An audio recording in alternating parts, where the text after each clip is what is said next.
Hello guys, good evening. This is Vaishali Mittal. तो guys हम international relations कर रहे थे PT 365। तो इसका अभी लास्ट पार्ट है और आई थिंक ये 10 मिनट्स में ही कवर हो जाएगा।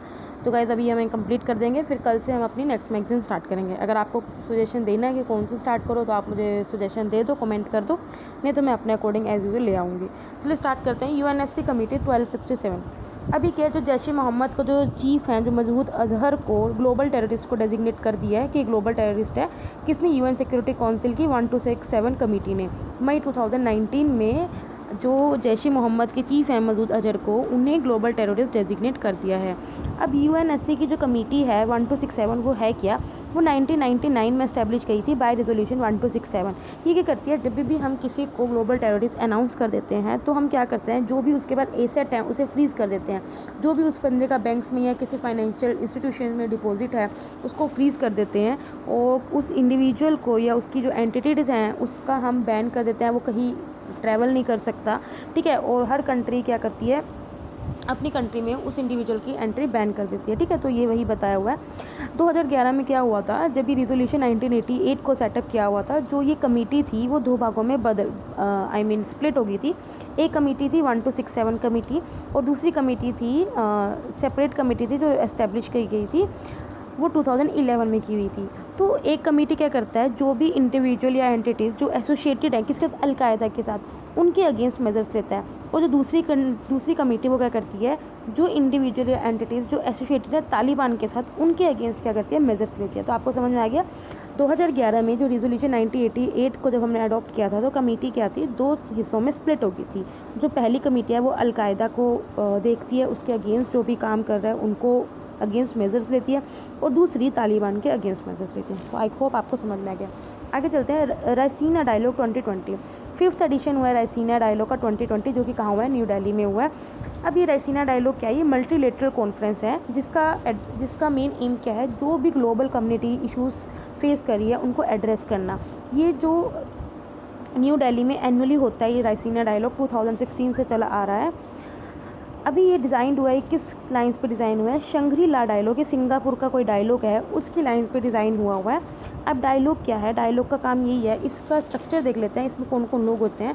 देखो इसमें स्टेक होल्डर्स होते हैं। स्टेक होल्डर मतलब कि अलग अलग फील्ड से एक्सपर्ट्स या जो एंटरप्रेन्योर्स हैं या बिजनेसमैन हैं, वो सब इसमें इन्वॉल्व होते हैं।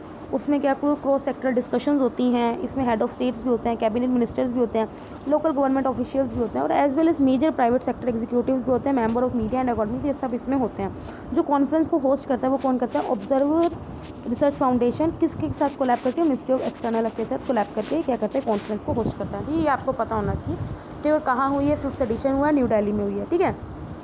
हांगकांग प्रोटेस्ट, ये बहुत न्यूज़ में रहा है। हांगकांग में बहुत मंथ्स में हमने देखा कि बहुत ज़्यादा प्रोटेस्ट हुआ है, जिसकी वजह से क्योंकि कॉन्ट्रोवर्शियल प्लान था जो क्या करता है, अलाउ करता है एक्स्ट्राडिशंस को मेनलैंड चाइना में। अब डिटेल्स क्या देख लेते हैं। जो एग्जिस्टिंग एक्स्ट्राडिशन है वो स्टेट करता है that it does not apply to, कि ये जो एक्स्ट्राडिशन लॉ है वो जो सेंट्रल पीपल्स की गवर्नमेंट है या फिर government of any other part of the People's Republic of China, वहाँ पे अप्लाई नहीं होगा, ठीक है। ये जो प्रोटेस्ट है वो मेनली क्या कर रहा है, फोकस कर रहा है 1 कंट्री 2 सिस्टम, जो कि हांगकांग जिसको गवर्न करता है। अभी मैंने शायद आपको एक PT 365 अगर मेरी इंटरनेशनल पॉलिटी की अगर आपने पढ़ी हो या सोशल इशूज़ में मैंने ही कराया था, तो उसमें यही था कि देखो जो चाइना है वो 1 कंट्री 2 सिस्टम के अंडर मकाऊ और हांगकांग को क्या करती है, चलाती है, ठीक है। मतलब कि हांगकांग और मकाऊ दोनों सेमी ऑटोनॉमस है, ठीक है। तो एक बेसिक लॉ है जो कि एक मिनी कॉन्स्टिट्यूशन की तरह एक्ट करता है, उस पर हांगकांग चलता है, जो कि 1997 में स्टार्ट हुआ था। ऐसे ही मकाऊ को 1999 में बेसिक लॉ से चलता है, और वो 50 साल तक चलेंगे, मतलब कि ये 2047 तक चलेगा और मकाऊ 2049 तक चलेगा। जब हांगकांग को चाइना को हैंडेड ओवर किया गया था 1997 में ब्रिटेन ने, तो दोनों साइड ने एग्री किया था कि जो हांगकांग है वो सेमी ऑटोनॉमस रीजन रहेगा और वो बेसिक लॉ के अंडर काम करेगा। मतलब ये बेसिक लॉ का मिनी कॉन्स्टिट्यूशन है, उसकी तरह काम करेगा। कब? 50 सालों तक। जो बेसिक लॉ होता है वो हांगकांग के लोगों को क्या करता है, पॉलिटिकल फ्रीडम प्रोवाइड करता है then their counterpart in mainland China में जो उनको इतनी फ्रीडम नहीं है जो उनको अपने इस बेसिक लॉ की वजह से है। रिसेंटली US प्रेसिडेंट ने हांगकांग लॉ पे साइन किया है। उन्होंने ये कि वो एनुअली रिव्यू करेंगे, कि ये देखेंगे कि जो हांगकांग पीपल्स के पास अपनी ऑटोनॉमी है to justify its special status with the US। I hope guys आपको समझ में आया हो। आगे बढ़ते हैं। ग्लोबल माइग्रेशन रिपोर्ट जो ग्लोबल माइग्रेशन रिपोर्ट 2020 पब्लिश की गई है इंटरनेशनल ऑर्गेनाइजेशन फॉर माइग्रेशन के द्वारा। फाइंडिंग्स यही है कि जो इंटरनेशनल माइग्रेंट हुए हैं 2019 में वो 270 मिलियन हुए हैं, जिसमें से more than half of all the international जो मेनली लोग माइग्रेंट हुए हैं वो या तो यूरोप में हुए या नॉर्थ अमेरिका हुए। टॉप डेस्टिनेशन यूएसए में रही है, मतलब 270 मिलियन में से 51 मिलियन लोग यूएसए में गए हैं। इसमें से जो 270 मिलियन लोग हैं उसमें 52% मेल हैं, और ये देखा गया जो 2/3 है इसके माइग्रेंट्स वो मेनली वर्क के लिए ही गए हैं। 164 मिलियन मतलब जॉब वगैरह के पर्पज़ से इनके लिए गए हैं। इंडिया सबसे बड़ी लार्जेस्ट कंट्री रही है, सबसे ज़्यादा इंटरनेशनल माइग्रेंट इंडिया से ही मतलब कि शिफ्ट हुए हैं किसी और कंट्री में, और उसके बाद मैक्सिको और चाइना। सबसे ज़्यादा ये जो इंटरनेशनल रेमिटेंस हैं वो भी किस में आते हैं, इंडिया में ही आए हैं, और उसके बाद followed by Mexico. International remittances increase हो गए हैं $689 से $689 बिलियन से। यूएसए सबसे बड़ी टॉप रेमिटेंस सेंडिंग कंट्री रही है, मतलब कि जो इंडिया में बाहर से जो पैसा आ रहा है, जो इंडिया के लोग बाहर कंट्री से फॉरेन कंट्री से पैसा भेजते हैं तो सबसे ज़्यादा यूएसए से भेजते हैं, उसके बाद यूएई से, फिर सऊदी अरब। ठीक है, तो हमारा सबसे ज़्यादा पैसा यूएसए से आ रहा है। अब इंटरनेशनल ऑर्गेनाइजेशन फॉर माइग्रेशन है कि ये एक इंटर गवर्नमेंटल ऑर्गेनाइजेशन है जो सारा मतलब एडवाइस करता है जो भी माइग्रेशन पे रिलेटेड गवर्नमेंट्स को, माइग्रेंट्स को, इंक्लूडिंग इसमें जो इंटरनली डिस्प्लेस पर्सन, रेफ्यूजीज और माइग्रेंट इन सबको क्या करता है, एडवाइस करता है। ये 1951 में इस्टेब्लिश हुआ था। 2016 में ये यूएन का एक ऑर्गेनाइजेशन बन गया था, मतलब इनिशियली ये यूएन का ऑर्गेनाइजेशन नहीं था, लेकिन 2016 में ये यूएन का ऑर्गेनाइजेशन बन गया था। इसका जो हेडक्वार्टर है वो जेनेवा स्विट्ज़रलैंड में है। जो इंटरनेशनल ऑर्गेनाइजेशन ऑफ माइग्रेशन है ये 4 एरियाज़ पे मेनली काम करता है माइग्रेशन एंड डेवलपमेंट में: facilitating migration, regulating migration, force migration.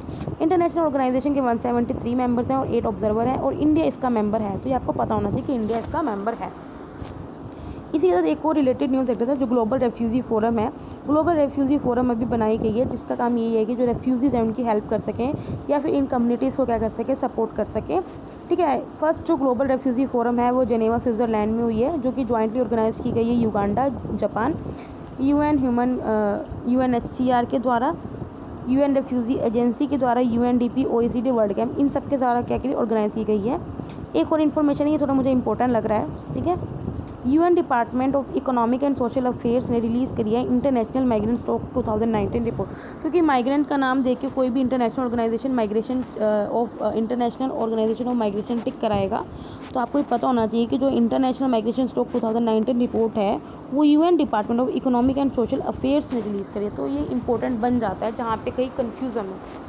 आगे बढ़ते हैं। Agreement on social security between India and Brazil. अभी क्या है, इंडिया और ब्राज़ील ने सोशल सिक्योरिटी एग्रीमेंट क्या किया, साइन किया है। ठीक है, और इसे साइन करने के लिए सबसे पहले किसने अप्रूव किया, जो हमारी यूनियन कैपिटल है उसने अप्रूव किया है, जिस वजह से हमने जो सोशल सिक्योरिटी एग्रीमेंट है इंडिया ने ब्राज़ील के साथ साइन किया है।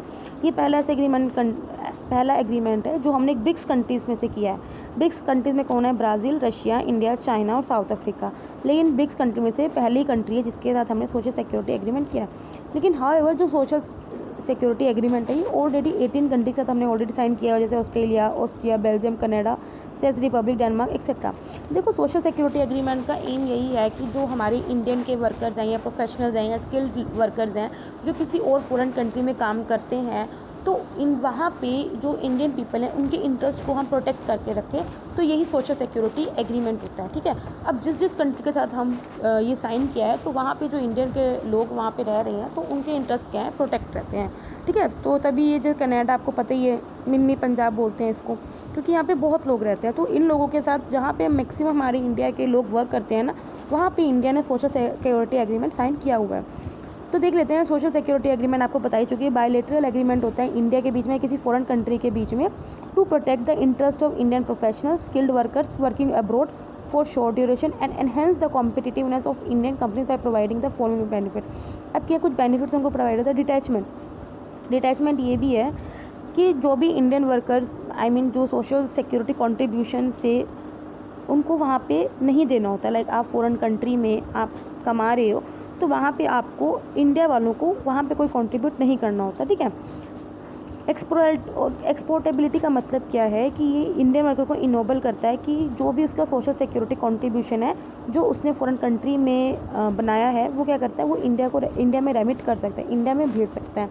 ठीक है, टोटलाइजेशन का मतलब यही है कि जो सोशल सिक्योरिटी एग्रीमेंट है वो अलाउ करता है aggregating residency period of social security contribution made by Indian worker या professional in India and the foreign country to qualify for retirement benefit. Retirement के बेनिफिट्स लेने के, तो आपको समझ में आ गया कि क्या क्या बेनिफिट है इसका। ठीक है, आगे देखते हैं। इंडिया ब्राज़ील एक्शन प्लान है, ये भी अभी साइन हुआ है। ये कब साइन हुआ था? जब ब्राज़ील के प्रेसिडेंट ने इंडिया विजिट किया था, तो इंडिया ब्राज़ील एक्शन प्लान हुआ था। इस एक्शन प्लान में मेनली 6 एरियाज़ कवर हुए हैं। पहला area political and strategic coordination, दूसरा trade investment agriculture civil aviation and energy, तीसरा science technology space environment technical cooperation and health, चौथा defence and security, fifth culture and education, six consular issues social security and legal cooperation. ये 6 cover area हुए हैं। India Brazil joint commission भी setup किया है, जो क्या करेगा, इस एक्शन प्लान को मॉनिटर करेगा ये कितना इम्प्लीमेंट हो रहा है या नहीं। जो इंडिया ब्राज़ील जॉइंट कमीशन हमने एक सेटअप किया है, जो इस एक्शन प्लान का इम्प्लीमेंटेशन को मॉनिटर करेगा।